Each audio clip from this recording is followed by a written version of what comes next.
your title is you're an expert. So you're not an analyst, you're not a principal, you're not a, like whatever the titles are nowadays. You get the title of expert. How do you come into being the title of an expert? Well, you have been consistently publishing top tier stuff for quite some time, and I've been a fan for quite some time. So can we talk about, like, maybe before we go into like kind of some of the work that you're doing at Sanofi, which I would love to get into, what was the motivation to start sharing publicly the information that you put out there? Because I mean, we're going to get into it more in the conversation, but like, what's the motivation there? Or why do you do it? So as a proper psychologist, I would say that it's multifactorial. What is the most important advanced method or statistical technique that's being underutilized in people analytics? What's a use case you can see for using it, and why are others overlooking it? Wow.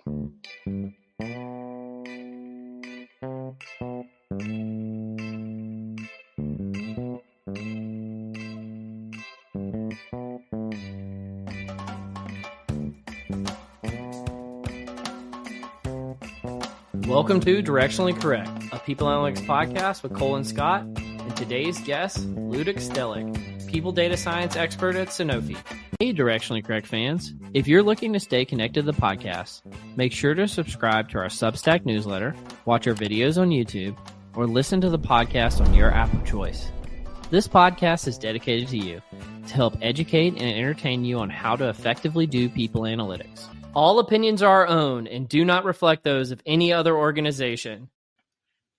So, Ludek, you're from Czechia, I believe. Is that how you pronounce it? No, Czechia. Czechia. Because okay. your pronunciation is similar to Chechnya, which is much more to the east. Actually, it's one of the ex-Soviet republics, or maybe it's still part of the Russia, I think, these days. Yeah, I think Chechnya is still part of Russia. So, yeah, I don't want to make that confusion, but I hear you guys are like the biggest beer drinkers in the world. Is that true? Yeah, definitely. Actually, I have checked the statistics quite recently, and it's around 150 liters or something. And one peculiar thing is actually that Czechia is the top drinking country per capita, of course, in 30 or more years in a row. So it's not just some random fluke. It's not just a coincidence. It's really something typical for Czechia. But I think for this region in general, right? Because Germans also are pretty heavy drinkers of beer. Yeah. So, but the funny thing is actually that I'm almost how to call it in English. I don't drink the beer at all. This applies also to alcohol. I'm just social drinker, maximally from time to time. Yeah. So. Yeah, I'm certain this reference does not go cross culturally, but you're what they call a teetotaler in the U.S. So that's fascinating. So is that like a personal choice, or you just allergic reaction, or what is it? No, it's just genetic lottery. I think so. I was happy. Yeah. I was happy enough to not to enjoy the beer much. So yeah, but I like other stuff. Actually, I like beerish type of drink. It's I don't know what are the terms for those ingredients for making a beer, but you can make something like a beer, but it's sweet. Usually, it has a flavor of, for example, strawberry or grapefruit or something like that. But the proper drinkers of beer, they don't call it a beer, I think, appropriately. But I like it a lot. So Yeah. Well, I got to admit, I should be more educated on Central and Eastern Europe, considering I used to work at a company that was primarily in Serbia. But I have to. True. Czechia, is that a part of the Czech Republic or Well, Czechia, Czechoslovakia? it's a new term or new name for the Czech Republic. So Okay.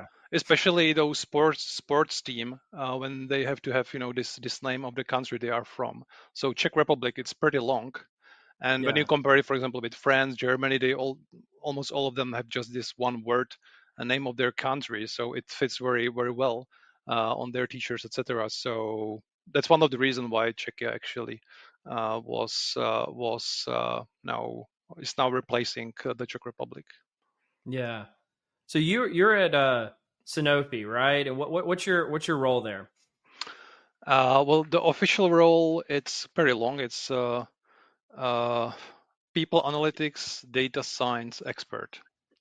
So that's my role. I'm sitting in the people insights and AI team. Actually, it's changed the name along the way. So I started actually now in August, in the middle of August. It was exactly 2 years. I joined Sanofi, and so we started as a people analytics team. Then we became people insights team, and right now we are people insights and AI team. So I'm really curious how this name will evolve. Yeah, so I'm part of that bigger team. There are all around 14, 15 people. It changed over time. We are sitting within PNC, of People and Culture, Strategy, and Portfolio, whose heads reports directly to our PCO. Yeah. And within our smaller people insights team, there are several streams. I'm sitting in the data science, apparently, Mm-hmm. but we have also employee listening. Now, newly, we will have people insights consultants. Basically, we have also a strategic workforce planning stream. Yeah. So, and I believe there is another one for managing the tools we are using, like Vizier, and change management that is related to usage of those tools. So this is basically the structure of our team. Within our smaller data science team, there are 4 of us currently, 3 FTEs and 1 intern, and yeah, that's basically how we are structured. We are one global team. Yeah. So I assume that they're based all. Not everybody is in Czechia, so I'm assuming they're all over the place, right? Yeah, exactly. We are Okay. global team. So actually, in Excellent. Czechia, there is no other colleague of mine from my team. People are They're headquartered in France, though, right? yeah, but we are worldwide. So Yeah, I worldwide. Yeah. I have colleagues in Canada, in US, in Hungary, in Germany, and Yeah. in France as well. Well, I have to say, I've been a fan of the team at Sanofi. You guys are a powerhouse. I don't want to name any names out there, but you've got a few people there that I just think are fantastic, and some alumni as well that I also think are amazing. So I wanted to be very complimentary of the team at Sanofi. But I want to come back. You said your title is you're an expert. So you're not an analyst, you're not a principal, you're not a like whatever the titles are nowadays. You get the title of expert. How do you come into being the title of an expert? Well, this is not something I would invent it. It was the title of the job I applied for, and actually, uh, in retrospective, it fits very well, because that's actually, I'm now thinking a lot about what should be my next career steps. I'm definitely not a managerial type. I already tried that, and yeah, I can emulate some of the managerial skills and competencies, but not in the long term, I believe. So actually, I think that this expert track is something that fits me well. So actually, yeah, I would like to keep this title for some time at least. Oh, it definitely fits. I think, and again, I'm not trying to inflate your ego or anything here. I think you might be the most brilliant person in technically in communicating advanced people analytics topics globally. Like, and I mean, in all sincerity, like one of the when I get feedback about the podcast, which isn't that often, but a lot of times it'll be from junior people and saying we want to hear more from people who are doing the work. And the trade off for me in the position that I'm in is most of the junior people either A, aren't allowed to talk in this type of format, or B, they're just nervous and don't want to do it. But I see somebody like you, Ludek, like you have been consistently publishing top tier stuff for quite some time, and I've been a fan for quite some time. So can we talk about like maybe before we go into like kind of some of the work that you're doing at Sanofi, which I would love to get into, what what was the motivation to start sharing publicly the information that you put out there? Because I mean, we're going to get into it more in the conversation, but like, what's the motivation there, or why do you do it?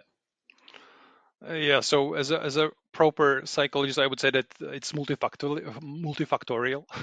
Yeah, So actually, I first of expected nothing less than the answer yeah, from yeah, you yeah, that it was yeah, going to be multifactorial. Thank you. multifactorial, yeah, yeah, yeah. And it depends, right? Also, so actually, it's funny thing is it over funny. It started from very pragmatic reasons because before Sanofi, I was working at Time is Limited, Prague-based startup, something like Worklytics. I hope Yeah. that I can say names of the companies, right? That Yeah, are I still mean, okay. that's according to the agreements you've got with them. I mean, you can say whatever you want right here. Yeah, true. So I was working at Time is Limited, and before that in Deloitte, where I was responsible for people analytics services in Central and Eastern Europe. And yeah, so I was asked to put and write and publish some content marketing stuff. So I started to write about people analytics in a way that would be, a little bit technical, but still digestible also for people that are decision makers, that are from HR and don't have very deep technical knowledge. So that's how it started. I found out that I like it. Yeah.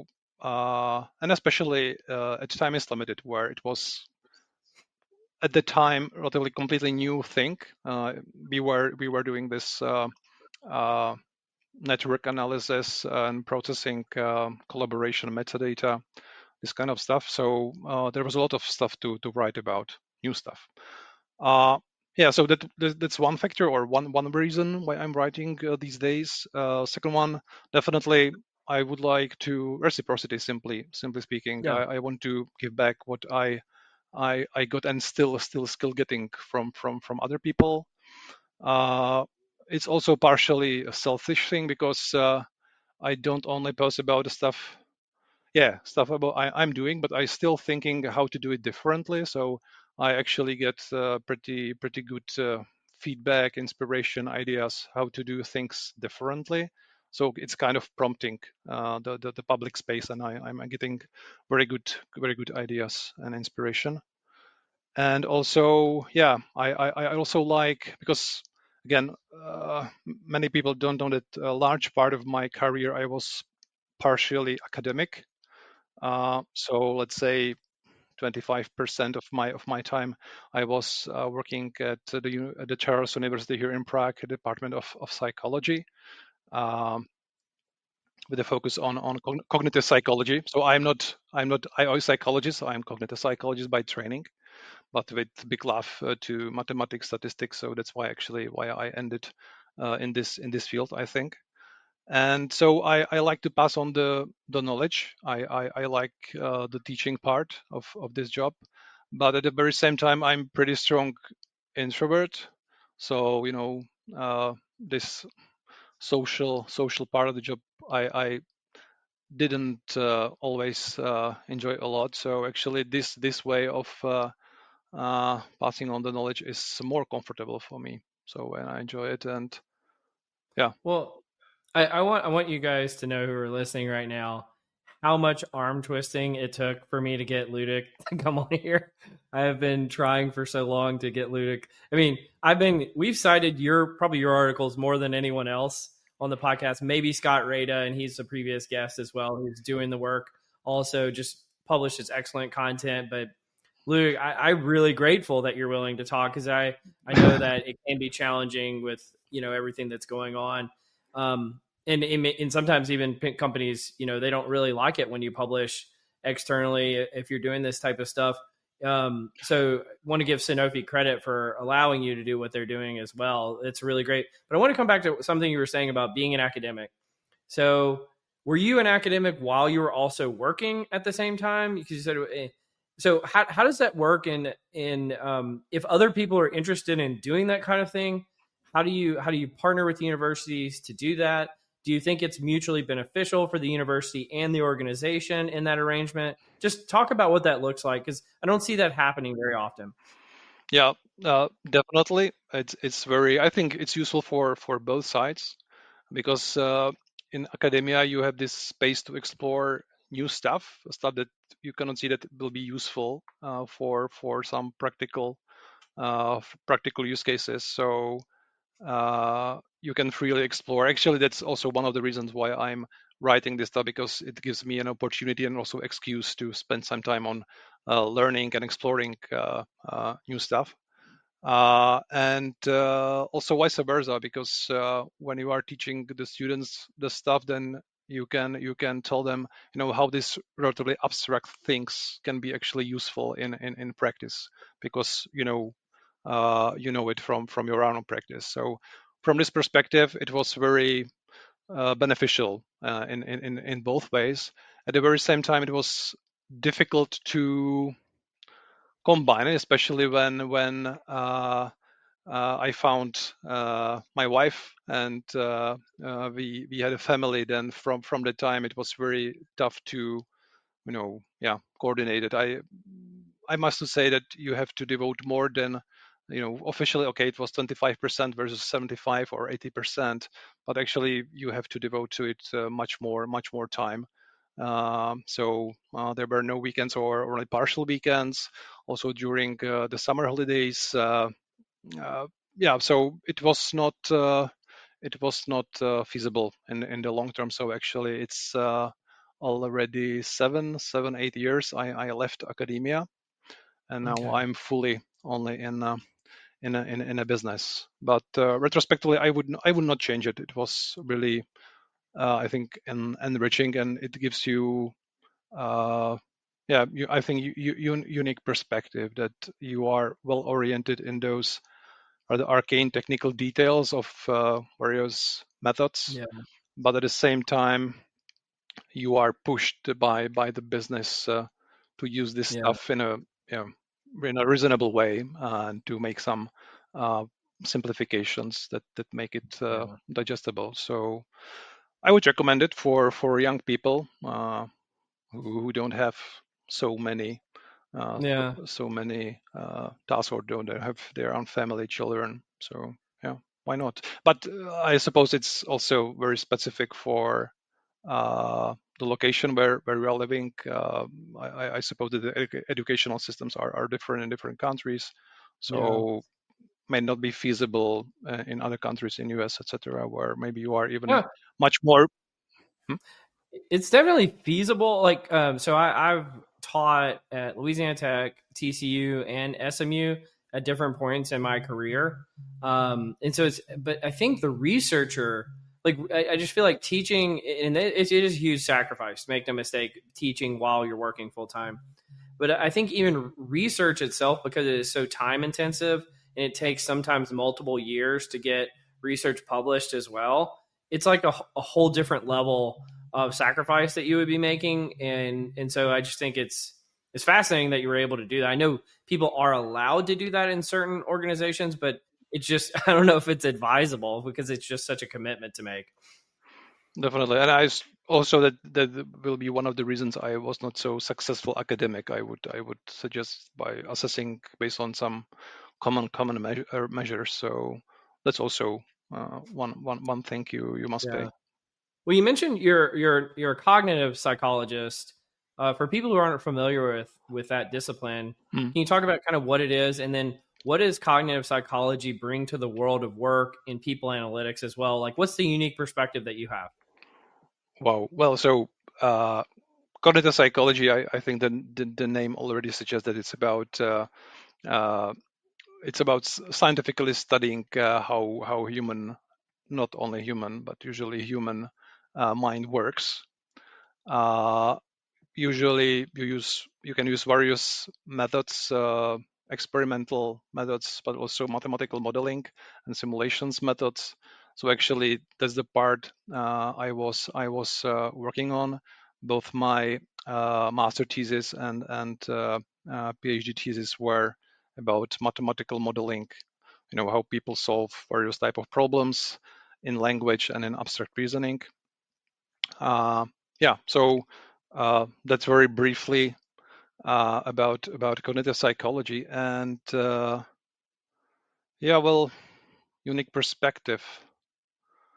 Not sure. Well, I think at least from the perspective I used in my studies, it was about this ability to mathematically model the soft stuff, the people stuff. So something you would think that it's not possible to actually express using some mathematical statistical models. So actually, it's possible, sure, with some simplification, but still, it provides you with some interesting insights that you can utilize, including, and it was also part of my study or my work was this. It's called cognitive psychometrics. It's not like measuring simply, I don't know, intelligence, which is commonly used within IO psychology and IO psychology work in practice, but it's about using uh, complex mathematical models of how specific cognitive processes work, like imagine categorization. And actually, those models have specific parameters, and based on people behaviors in specific situations, you can estimate how those parameters differ across people, and you can use it for uh, measuring differences between people in parameters that can be psychologically interpreted. So these are not just some, how to say it, random and non-meaningful uh, parameters that change across people, but they can be uh, meaningfully interpreted psychologically. So Yeah. they can have some real world impact on how people behaves in different situations. Yeah. Like for example, if they can, I don't know, if they perceive properly their body shape, and so their eating behavior that is related to that. So yeah, I think that this modeling part, is very useful also for people analytics work, where you are also applying Yeah. mathematical models on some people processes or company or corporate processes. So Well, let's dig into that. So, what are some examples of like what you're working on at Sanofi where you're able, I'm just making an assumption, you're able to apply some mathematical models or analytics to tackling organizational problems? Like, what are some examples of that? And can you talk about it at all? yeah, sure. So in general, there are 3 4 basic types of problems we are Yeah. working on, and now I'm talking rather about the data science stream Yeah. of our team, because the broader team, they are working on more things. We are only uh, touching. We only want to hear about the cool stuff you're doing, Ludic. You don't have to talk about everybody else. Okay. Yeah, so definitely impact evaluations. That's something we spend quite a lot of time on. So So, what imagine is that? what is that? Yeah. So whether some policies, programs actually had impact on the outcome of interest. Currently, unfortunately, we are limited usually to, let's say, people outcome variables. So imagine, for example, some sentiment from employee surveys and pulses, but we would like to get to more business related data, but Yeah. it's pretty difficult because the data are on different various places, and it's still difficult for us to put them together. But it's work in progress, so hopefully very soon uh, we will show some insight that will be even more relevant for the business. Uh, Regarding specific examples of those impact evaluations, what I could share.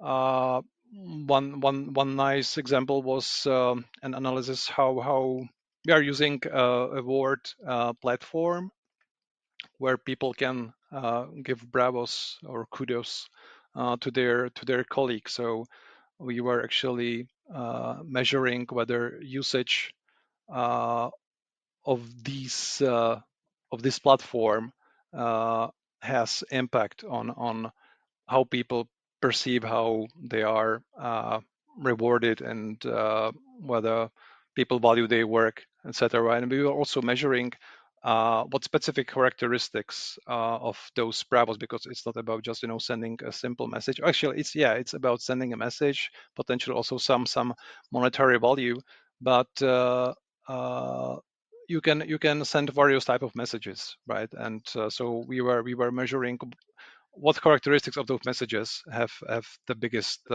impact.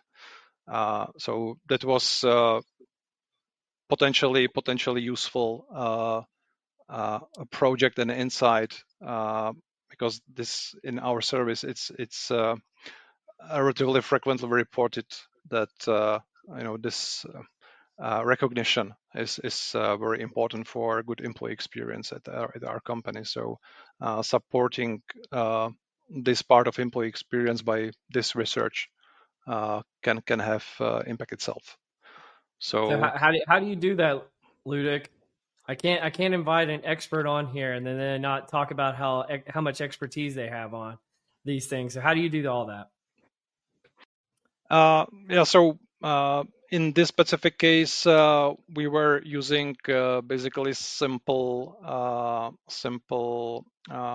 regression adjustment. Mm-hmm. So we were taking into account various things that could actually influence both whether people will give the Bravo and how they will feel about the employee experience, and especially recognition part of that. And so that was this type of analysis we used. Besides that, we are also relying when trying to evaluate the impact. So then we are also using the principle of those staggered rollouts. So we are utilizing, for example, the fact that some people finish the training naturally before the measurement of the Yeah. employees Is sentiment there or any is there any kind of like random assignment, or is it just purely the staggered nature of the research? I mean, that's a pretty advanced scientific methodology that you would be employing. So that's pretty cool if that's like a natural experiment that you're running. yeah, exactly. Actually, we wrote an article about it, right? So Yeah. let's suppose that I mean, I didn't want to tip my hand to it, but yeah, we did.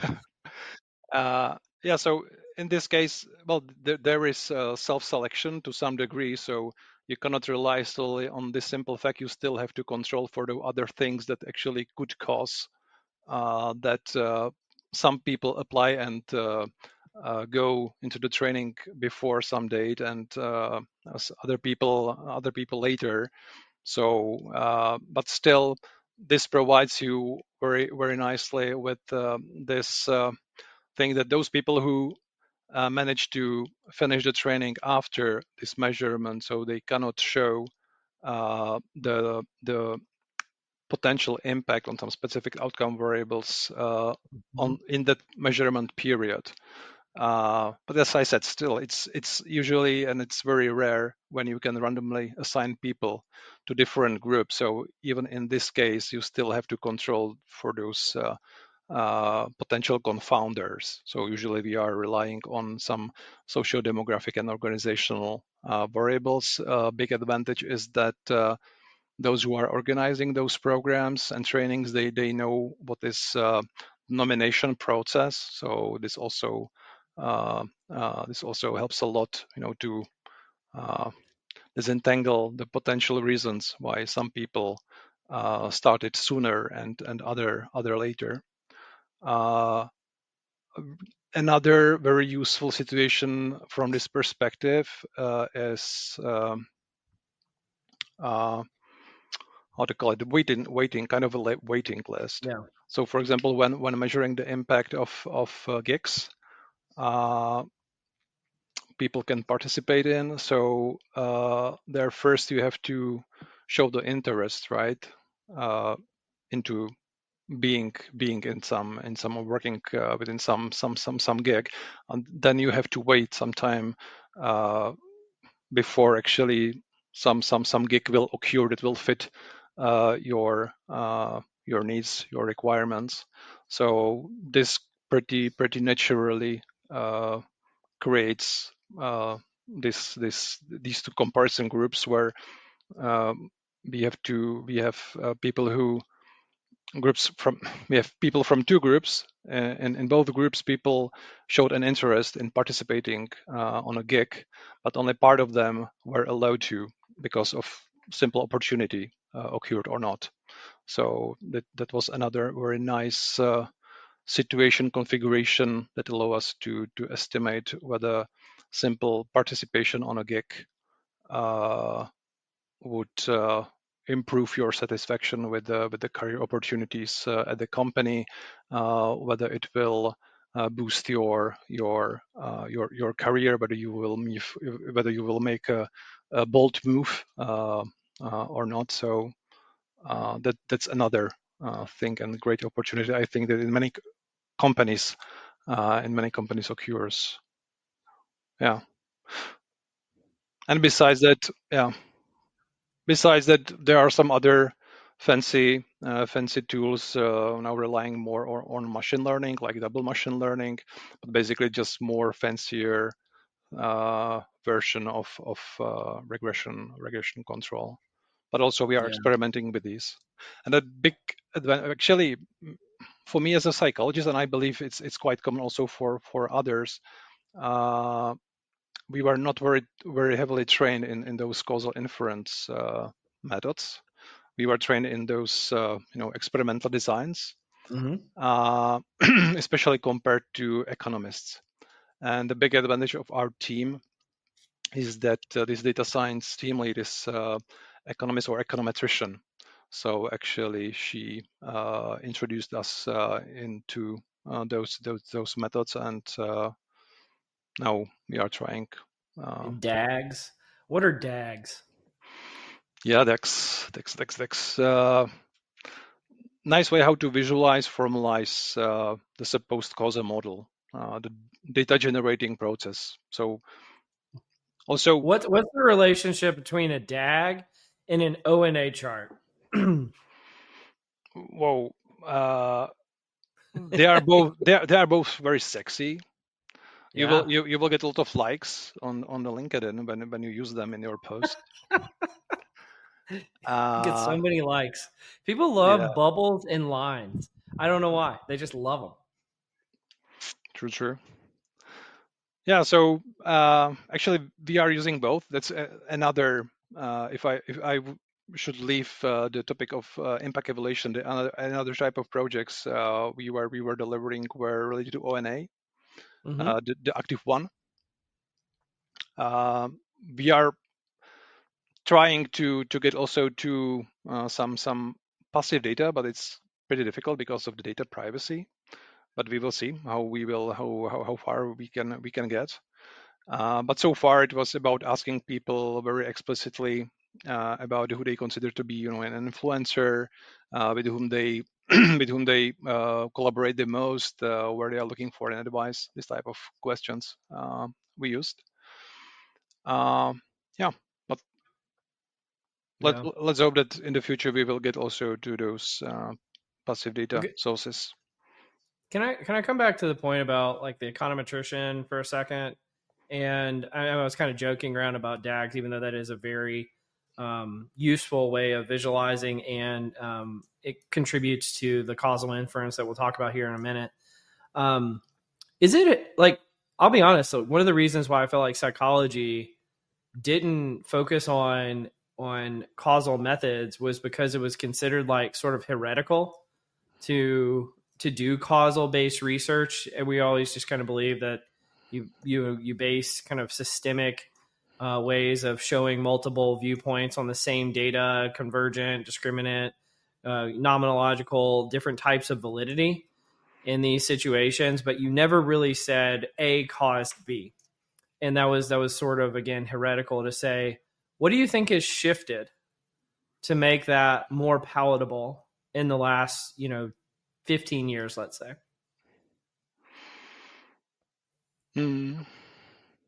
Tough question. Honestly, I don't know. Well, maybe this Nobel Prize for uh, those causal inference methods. I don't remember the name of the guys, but maybe that helped. That it Like was this public like the recognition. Judea Pearls of the world. It's not the name. I was thinking Yeah. about Angrist. I think is the surname of one of the guys. Okay. Uh, yeah. So yeah, this public recognition, I suppose, could help. Uh, Very hard to say. Don't know. What is your hypothesis? Well, I think it's still heretical in a lot of circles, so I don't know if it's necessarily changed. I would say I think amongst the younger generations of PhDs, I think that there's a lot more openness to these types of ways of looking at things, but I would still think it's an extremely minority viewpoint. But I think it's growing. I think some of the things that we've even talked in this conversation today would still be very foreign to even people with PhDs. And so I'm glad we're having this conversation. And I'll just be honest with you, one of the things I struggle with this podcast, especially as it's grown in popularity, like random HR people will listen to this and they'll have no clue what we're talking about. And first of all, I'm like, why are you listening to this podcast? Like, it's like a people analytics podcast, but I think it's also a testament that people are trying to learn and grow their skills in these areas. And so I kind of want to like take them into the pool, but not necessarily push them into the deep end. But sometimes, frankly, I want to go in the deep end because that's interesting and cool, and it's why I want to have people on like you, and then the people, frankly, who are kind of our core listeners who are already in the deep end, they complain that we don't get technical enough sometimes. And so it's that balance you have to play here. But I guess going back to your example about O&A, like what are ways that you mentioned it's active listening, so it's not passive. You're identifying key influencers, but how would an organization use that information, and what gets you excited about it other than the dots and the lines? Yeah, well, the use case in our case was very very simple. So we were interested really in those potential influencers, people who are very well connected within the network and who can uh, connect disparate parts of the network. So those brokers or the bridges. This terminology is pretty often used in this context, and the stakeholders they wanted to know who those people are for change management initiatives, as I suppose it applies to many companies. There is one transformation project after another, and people quite often complain that they are not well informed. They don't understand why this stuff is happening. So one of the way how to improve that is that you inform very well uh, some selected people, and they can then spread this information further. So in I think in yeah, we were running this type of analysis 3 times so far, and this was always the use case or the purpose of the project, just in different parts of the organization. Yeah. So it was simple as that. Nothing very complex from this perspective. What about I know one of the things that you told me in preparation is you guys are working with skills and trying to become a skill-based organization, and I think you're doing some pretty sophisticated work in that space. Can you talk about it at all? Uh, well, maybe it was a kind of misunderstanding. I don't consider it to be Okay. very, very sophisticated. Actually, in this case, we I'll were let you be humble about this and not. exhibit your humility. I'm sure there are countless organizations that would be impressed by what you're doing. So continue. Well, Caveat, caveat, caveat. well, in this specific case, what we needed to do is to map new skills from new skills taxonomy on existing job profiles. But those job profiles were wrongly assigned to people. So there was a lot of noise.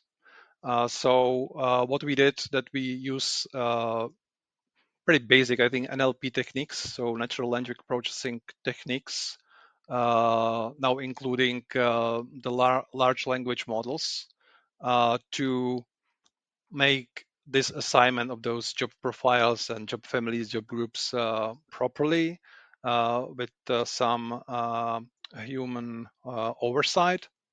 And so that then this mapping of new skills from new skills taxonomy on those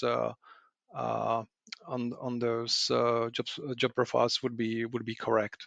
So that was the fancy advanced stuff we were doing. And Yeah, so simple. Everyone can do it, right? yeah, well, I think that these days should be pretty simple. There is a lot of So how do you? Well, if it's so simple, how do you do it?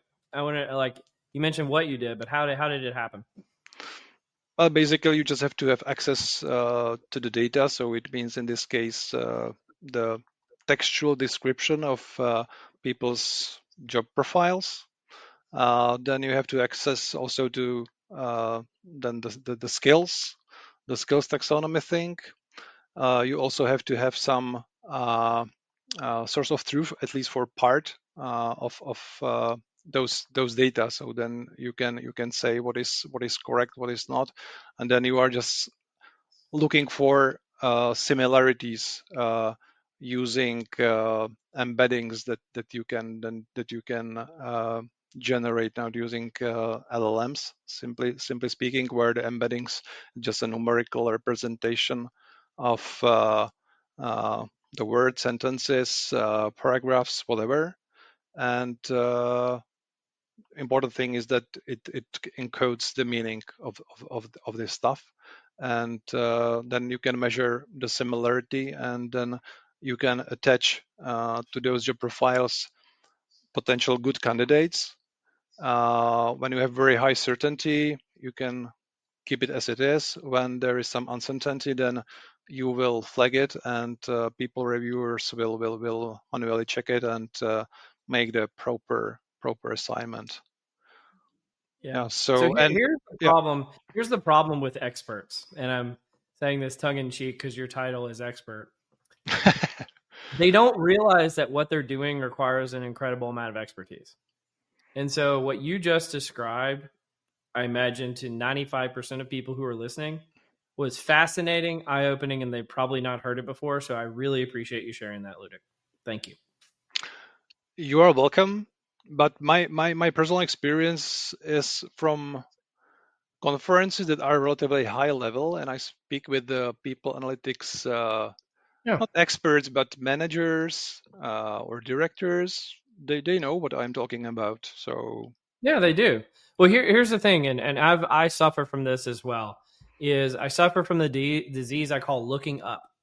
So what does looking up mean? Is you see the people you admire and you look at what they're doing and you focus on it as if that's what everyone is doing, right? And so one of the things that I realized, especially for some of the jobs that I've had that got me out into what I would call like the true people analytics community, the global community, let's say it's somewhere between 30 and 50,000 people, talking to a pretty substantial number of those folks, is you realize that many people do not share our backgrounds. Many people do not come to the conversation with the exact same skill set or toolkit that we have.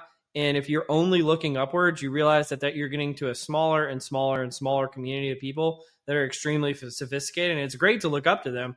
But the broad community, I think we suffer from being able, like one of the things that I was speaking at a conference earlier this year with David Green, and we were posed the question of like, if you wanted to improve people analytics, what would you do?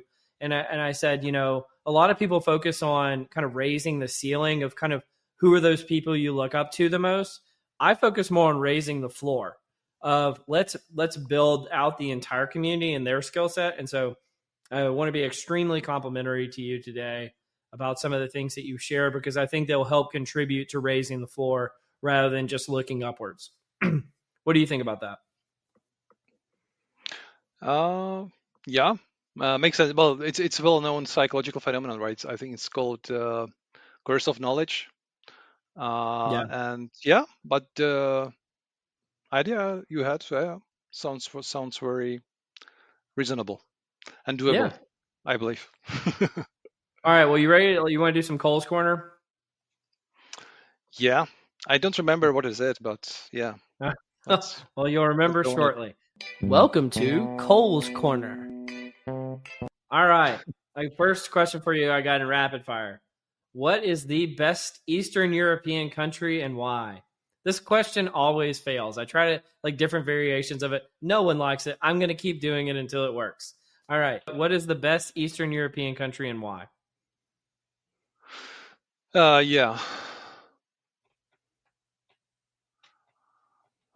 Eastern European country. So it's good that I have to say Czech Republic or Czechia because Czechia is Central European country. That's So why I I can, said Eastern. I got it. yeah. So Technicality. then probably Slovakia. I have to say Slovakia because in the past we were one country. So Slovakia, and now why? Well, this is one of the reasons that we have very close relationships. Hmm. Very nice So what? country, mountains. People are very nice. Very, how to say it? I don't have the proper words, but you feel very well with them. At least with majority of them, I know from that country. I have several friends. I can say 3, 4 friends from that country. So that's also contributed, I think, to this choice. So Slovakia. Fantastic. I love that answer. Thank you for sharing that, Ludek. Next question I've got for you is what's the place you've never been to that you'd most like to go and why? Wow. Well, maybe because I'm speaking with you as an American, I maybe Grand Canyon. Uh, Okay. I like that. Definitely, I saw a lot of photos. I saw it in several movies, and yeah, and given my introverted demeanor, I think that it would fit very well to my temperament. Yeah, so Yeah. Just let's a choose that one. deep, dark void of nothingness that would appeal to the introverts. I love the answer. All And right. also, I very like watching the sky. So I suppose that you have to have very nice, I mean, night sky, watching the stars. So, I love it. That's a great answer. Why do you do what you do, Ludic? mm, I was born that way. I think the long chain of causes and effects, and yeah, it's simple as That that. is such a cerebral answer. All right. I'll let you get away with it. I got one big question for you. What is the most important advanced method or statistical technique that's being underutilized in people analytics? What's a use case you can see for using it, and why are others overlooking it? Wow. Uh, thinking, thinking. Well, actually, recently I've published a post about the basket analysis, which is Okay, tell us definitely about it. which is definitely underutilized in people analytics. But at the very same time, I don't think it's a very useful method. For my whole career, I found only one use case where I found it useful. Is it benefits? No, no, no. It was about finding combinations of uh, communication styles. I think it was the stuff I was working on. Okay.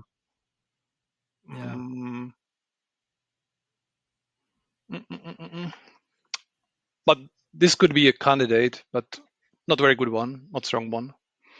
Still thinking. I'm gonna let you Uh, sit with it. what would be your tip or your suggestion on that?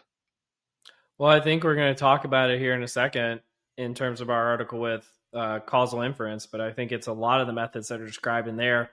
I was I thought that might have been the direction you would go. I always have my predictions of what I think guests are going to say. They never say them. So I'm just like, I'm batting like such a poor batting average for these kind of questions. But I like basket analysis. I think that's a good answer. I'm assuming what you're talking about when you say basket, you like a basket of goods in like the economist terms of like, yeah, if you insert one thing or another. I've seen people talk about it in terms of like the employee value proposition in like what like kind of like a conjoint type of way of looking at a basket analysis of like, is this kind of similarly like if you had these three things in terms of benefits? The problem, at least in the United States, why people it's not particularly useful is because you have to fairly distribute benefits. So you can't just like give certain benefits to some people and not to other people. And so it ends up, it's like cool analysis to do in theory, but not something you can implement in practice. But I think that's a good candidate. Have you had a chance to kind of think of your answer though?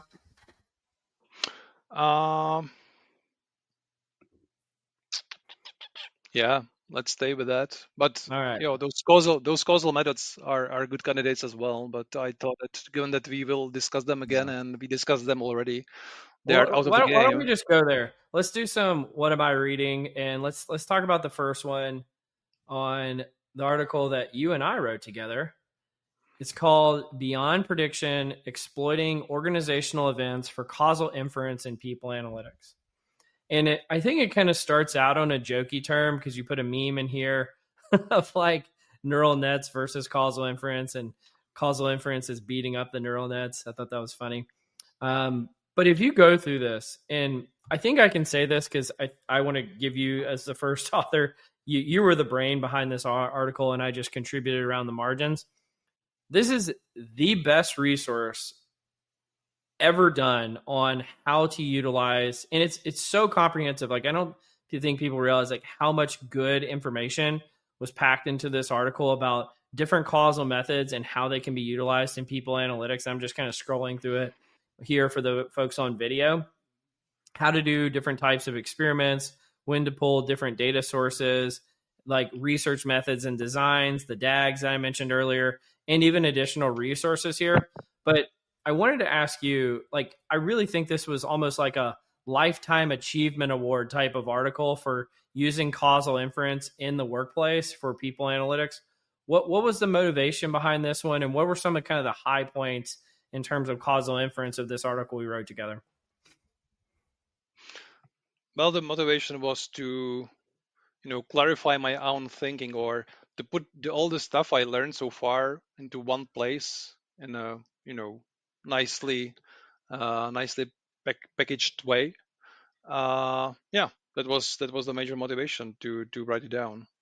And actually, we were talking about some other topics, right? But this one resonated the most, maybe also because you think that it's very important but still underutilized methodology in people analytics space. Yeah, but for me it was very good opportunity for really to put the stuff into one place, so actually you can then reference it not only to other people but also to myself, because still, despite the fact that those impact analysis or evaluation projects are pretty are one of the most common projects we are working on, it's still not our daily work, so you easily forget the stuff. So yeah, it's a good thing you can get back to and learn the stuff again. So Absolutely. yeah, it's like sorry. No, finish what you're saying. Yeah, it's like writing a good comment to your code. So when you back to it after 1 or 2 years, then you can start where you ended. So Yeah. I think it's similar. It's just a little bit longer comment uh, than usual. But actually, this is something I'm fighting with from the very beginning of my academic career. Both my thesis, master, and PhD were very long, much longer than they should be. Well, and the people who did read the article can blame me for taking out a lot of the additional resources and code and commented code on the article because you wanted to include it in this one, but it just wouldn't make it from a link standpoint. But I guess, reach out to Ludek if you want additional resources on these topics. I apologize in advance, Ludek, about how much spam you're about to get. But regardless, why don't we move on to the next one? This was a LinkedIn post that you made, and it was actually while I was at a conference, and I wanted to give you interesting. So you made a LinkedIn post on O&A as a tool for exploring the skill space at your company, and I want you to kind of explain it here in a second.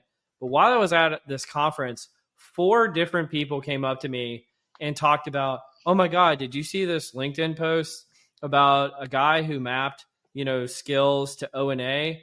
This was so interesting and unique. And so I wanted to give you credit for that, because this one clearly made an impact in your hypothesis earlier about dots and lines really compelling people with likes on LinkedIn is true. But this one really was interesting. And so maybe you could explain it to folks, like how can you use O&A in the skill space? Yeah, well, actually, this is just how to call it, POC or MVP, or just thinking out loud about some idea I had. So definitely, this is not something that would be implemented in our company. So it was really just, inspiration, and I would like to hear. I wanted to hear from others what they think about it, whether they found it, whether they find it useful. Maybe they already use it. I remember from some of the comments that they mentioned that some of those skills taxonomy providers and vendors that actually have something like that available within their tool. But the idea was to find how individual skills are connected within the company based on what skills people have in their profiles. So actually, you would use this information as the consumer, the employee. You would see if now I'm in possession of those skills. So what would be the potentially shortest path and the easiest path for me to learn some new skill I could use, or vice versa, looking for some skill that would bring me to completely different, for me, new part of this skill space. So if I would like to make a change in my career, bigger one, so I could try to find a way that would be more simple for me, possible, or the shortest one, despite it will be bringing me somewhere completely on some completely different place than where I am right now. Still, there is one shortest path, and I can get at least some inspiration. What new skills I should try to acquire first to get as fast as possible to those new parts of this skill space. So that was, yeah, as I said, this is kind of, I mentioned that as one reason why I'm writing those posts, because I can get very, very quickly feedback. People write to me into the comments or via direct messages, and very often they have very good comments and ideas and suggestions how to improve it, or what are the problems, issues I didn't think about and I should think about. So yeah, that was the idea, and yeah, I know that it had pretty big engagement, but I didn't know that people were discussing that during some conference. It was very Yeah. surprised for Well, me. I pulled it up on my screen so those who are watching on video can see it. You called it, I know this is a proof of concept, but it called it Ego Network for Data Visualization as a Skill. So you show data visualization in kind of the middle of this O&A chart and all the connected and interconnected skills that are related to it. And one of the things that you see is data visualization is connected to people analytics via storytelling as a skill, which I thought was interesting. But the other part that I found interesting is actually the data, algorithms, AI, coding, Python was actually on the left-hand side. So it's interconnected, kind of disparate from people analytics, human resource metrics, data reporting, and data literacy, which were on the right-hand side. And I typically associate those two things together. But actually, from some of the research that I've done, as I've seen that there's a, let's call it an underabundance of technically sophisticated AI native people in people analytics. And so I think what you've unearthed here is that they're actually in kind of disparate camps right now. Is like maybe if you put it kind of like advanced versus more basic people analytics, that there's actually an advanced camp on the left side and a more basic on the right hand side. And I think this is one of the reasons why I want to have people like you on the podcast, is to talk about how do we bridge this gap between kind of the more advanced topics and the basic topics. So I think this was not just a cool chart, but it actually unearths kind of some interesting data in the skill space that we need to be aware of. Yeah, makes sense actually. Yeah, as you described the chart, and I realized that I read something similar, or the very same information from your book. So by the way, big Yeah, I congratulations think to it's your part for me. I'm well, pretty close to the end of the book. So Oh, thank very you. nice job, very nice job. Oh, look, a free endorsement. Well, thank you for that, Ludek. All right, let's hit on the last one, which I feel like this one is insightful, and it's a new look at something that is over talked about, which is kind of predicting turnover and stay intentions. But you kind of took a new angle on of talk versus walk. So predictors of staying intentions versus actual quitting behaviors, and you were able to plot the staying intentions versus actual resignations, and showing how there were different beta coefficients that were comparable, overestimated, and underestimated in the relationship to these quitting. You want to explain this one and talk about why it's kind of neat and breaks new ground? Yeah, so if I remember it correctly, it's again some time ago. I wrote about, and I ran the analysis, but yeah, well, I think I wrote about it in the post itself, that I read some social psychology book. Richard LaPierre, Yeah, 1934 study. exactly. Yep. By the way, I'm very bad on names, so I don't remember the names of sometimes even of my colleagues. Yeah, but by the way, or anyway, in this case, yeah, the the conflict, or no conflict, but difference between what people say they will do, and what they do in the end uh, intrigued me, Yep. or I started to think about whether something similar we can find in the people analytics space or organizational life. And I thought about this loyalty item that is one of the best predictors of employee attrition. Many analysts or people on LinkedIn, or also in other sources, mentioned that's actually one of the simplest way when you want to predict who has a higher risk of leaving the company, and then simply use the answers from or on this simple item in annual or biannual employee survey. But yeah, then simple curiosity kicked in, and I was thinking about, okay, so it's a very good predictor, but still maybe it's actually there was another thing I remember.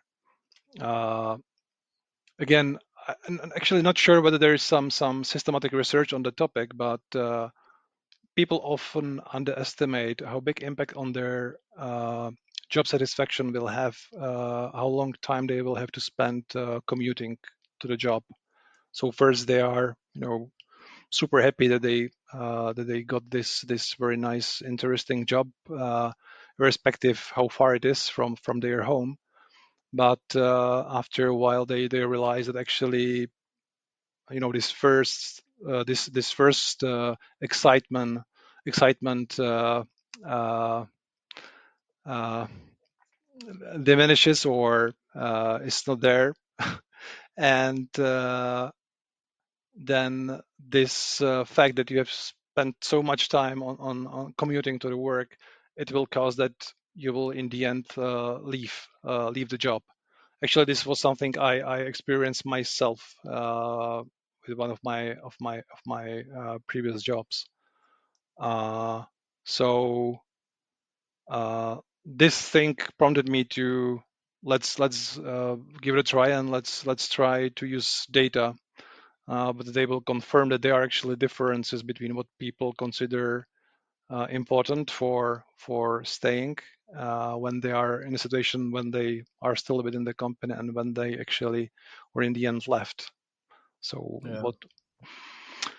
Well, I think you've hit on an important point, which I know economists and political scientists talk about this, which is the difference between stated perceptions or beliefs and revealed perceptions or beliefs, right?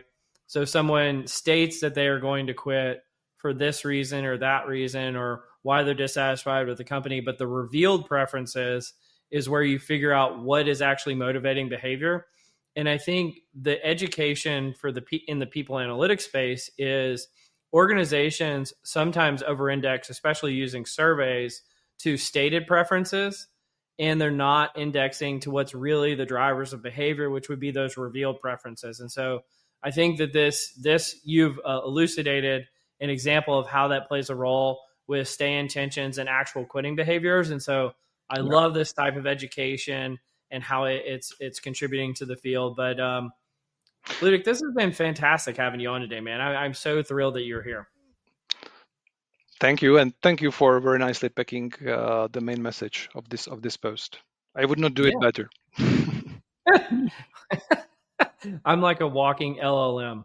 I'm just summarizing the email. Did you mean to say this? This is what you meant. Anyway, that's stupid joke. All right. I think we've gotten to the end of this. Ludek, you're one of the most brilliant minds in the space. Appreciate you joining us. Any final words before we wrap up? Nothing special. Just thank you for having me here, and I enjoyed a lot, despite being pretty nervous. I believe that it was pretty visible and hearable, but otherwise I enjoy it. I thought it will be much worse. It was good experience in the end. Thank you. Well, I kept my promise. I mean, I told you it wasn't going to be so bad, first of all. Second of all, you did excellent, and I don't think anybody's going to be able to tell that you were nervous. If anything, they're going to think more highly of you as an expert because you've explained some pretty sophisticated, and I know you don't think they're sophisticated, but some pretty complicated things in very accessible manners. So I appreciate you doing that too. The other thing people don't realize is because of the time difference, this is like way late at night for you on a Friday night. So you're making a sacrifice to be here when you could be spending time with your family. So just everybody should be really grateful for you doing this. So thank you so much. And you've been listening to Directionally Correct, a People Analytics podcast with Colin Scott, and today's guest, Ludek Stehlik. Thanks for joining, Ludek. Thank you. Bye-bye.